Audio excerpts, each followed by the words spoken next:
Oke, kita langsung mulai aja bahasan kita hari ini. Bayangin nih, kalau kalian udah mulai capek sama tempat liburan yang itu-itu aja, yang rasanya kok makin padat. Nah, kalian wajib banget dengerin ini. Kita bakal bedah sebuah pergeseran besar di dunia pariwisata Indonesia. Ada satu permata tersembunyi yang literally lagi bersiap buat merajai panggung dunia. Dan yang bikin merinding, ini kejadiannya bakal jauh lebih cepat dari yang kita kira. Bali baru di Sukabumi? Wah, pertanyaannya lumayan provokatif ya. Kalau selama bertahun-tahun ini kita dengar istilah Bali baru, pasti mikirnya langsung otomatis terbang ke Lombok atau mungkin Nusa Tenggara Timur kan? Tapi kali ini coba deh kita geser fokus kita 100% ke Jawa Barat. Tepatnya ke Ciletuh di wilayah Sukabumi. Beneran nggak sih tempat ini bakal jadi Bali selanjutnya? Nah, buat ngejawab rasa penasaran itu, ini dia peta jalan bahasan kita. Kita bakal mulai dari ngobrolin soal konsep Bali baru, terus masuk ke Kartu Hijau UNESCO 2025, gimana standar kelas dunianya, komitmen alamnya yang berkelanjutan, lanskapnya yang super unik secara global, dan pastinya, kenapa kalian harus banget datang ke sana sekarang? Oke, kita masuk ke bagian 1. Bali baru Sukabumi, destinasi global selanjutnya.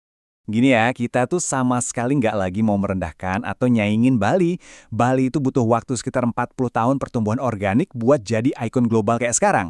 Nah, Ciletuh ini dia pakai kesuksesan Bali sebagai tolok ukur, tapi pergerakannya itu jauh lebih ngebut menuju pengakuan dunia. Kenapa coba? Soalnya Ciletuh ini udah punya semua modal dasar yang dibutuhin. Dan yang bikin keren, mereka ngelakuinnya dengan gaya mereka sendiri. Kearifan lokal Sundanya tuh tetap dipertahanin dan kental banget. Jadi ini bukan soal niru-niru Bali, tapi soal Ciletuh yang mendunia dengan jati dirinya sendiri. Lanjut ke bagian 2, Kartu Hijau UNESCO 2025, validasi tertinggi. Coba kalian tandain bulan September 2025. Ini tuh titik jangkar yang benar-benar krusial. Soalnya di momen inilah, kawasan Geopark Ciletuh Palabuhan Ratu secara resmi dapat pengakuan yang ngerubah segalanya. Pengakuan yang ngasih tempat ini kredibilitas global yang udah nggak bisa didebat lagi sama siapapun. Nah, yang paling penting sekarang adalah kita paham apa sih sebenarnya arti dari Green Card atau kartu hijau ini. Ini bukan sekedar kata-kata manis buat di brosur liburan ya.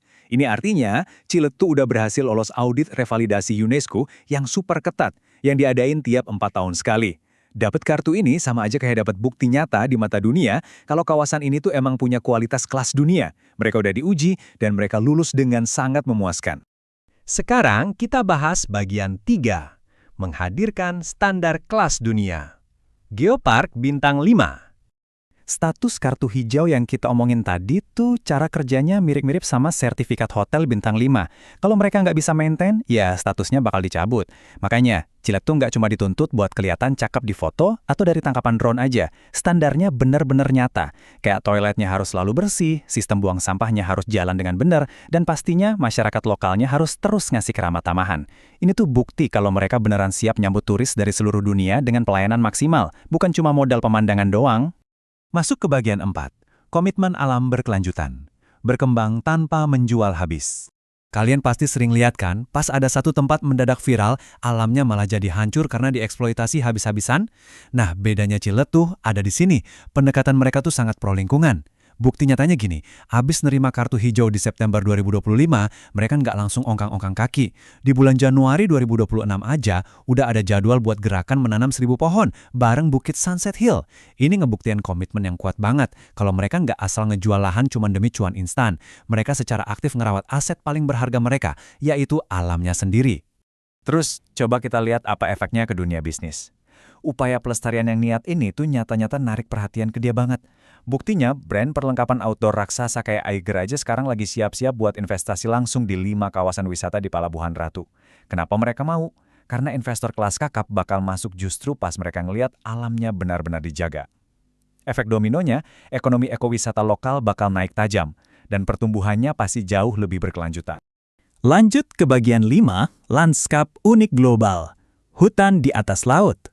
Oke, kita udah bahas standar dan pelestariannya. Tapi, apa sih sebenarnya yang bikin tempat ini spesial banget? Jawabannya ada di keunikan geologisnya yang dijamin bakal bikin kalian nahan napas. Buat ngasih bayangan visual yang kuat, coba kita bandingin deh.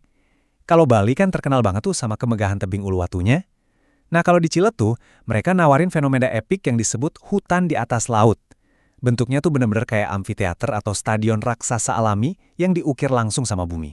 Dan kalian tahu nggak seberapa langka fenomena stadion alam raksasa ini? Cuma ada 3. Iya beneran, sedunia ini cuma ada 3, teman-teman. Tapi, yang ngebawa Ciletuh ke levelnya tersendiri adalah fakta ini. Dari ketiga amfiteater yang ada di seluruh dunia itu, Ciletuh adalah satu-satunya yang langsung menghadap ke Samudra Hindia. Tebingnya, deburan ombaknya, plus matahari terbenamnya. Aduh, kombinasi ini literally nggak punya kembaran di planet bumi. Ini tuh tontonan alam yang 100% eksklusif. Terakhir, bagian 6. Kenapa harus datang sekarang? Rahasia orang dalam. Sekarang mari kita bawa semua fakta luar biasa ini ke kalian. Kenapa sih info ini urgent banget buat kalian dengar sekarang?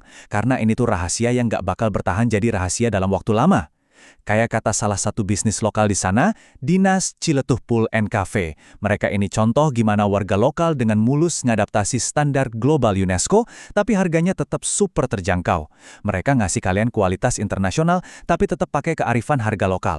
Keren banget kan? Nggak percaya? Coba kita hitung-hitungan sebentar. Bayangin, kalian main biliar sambil lihat pemandangan laut di Bali. Itu gampang banget bikin kalian ngeluarin duit sekitar Rp100.000 per jam. Terus kalau di Cafe Dina di Ciletuh, cuma Rp30.000 aja per jamnya. Dan ingat, kalian dapat fasilitas itu dengan background pemandangan yang secara resmi udah diakui sama UNESCO. Ini tuh bener-bener value yang luar biasa, yang pastinya nggak bakal bertahan selamanya kalau gelombang turis besar udah mulai berdatangan. Makanya, pesan rahasia dari bahasan kita kali ini jelas banget. Kalian harus cepet-cepet datang ke sana sebelum jalannya jadi macet parah. Dan pastinya sebelum harganya melambung tinggi. Ini tuh jendela kesempatan kalian. Tapi di saat yang sama, pas kalian jalan-jalan ke sana nanti, tolong banget pegang pedoman ini. Jaga adab, jaga geopark. Kita semua punya tanggung jawab besar buat melestarikan warisan dunia ini dengan selalu menghormati budaya dan alam setempat. Jadi, setelah kita ngelihat semua bukti kualitasnya, komitmen kuat soal pelestarian alamnya, sampai pemandangan luar biasa langka yang ditawarin sama Geopark ini, aku mau nutup ulasan kita kali ini pakai satu pertanyaan sederhana yang lumayan bikin kepo. Kamu udah pernah kesini belum? Kalau belum, pastikan banget Ciletuh ada di puncak daftar destinasi liburan kalian berikutnya. Dan buat kalian warga Sukabumi yang lagi nonton, yuk absen dan tunjukin kebanggaan kalian di kolom komentar.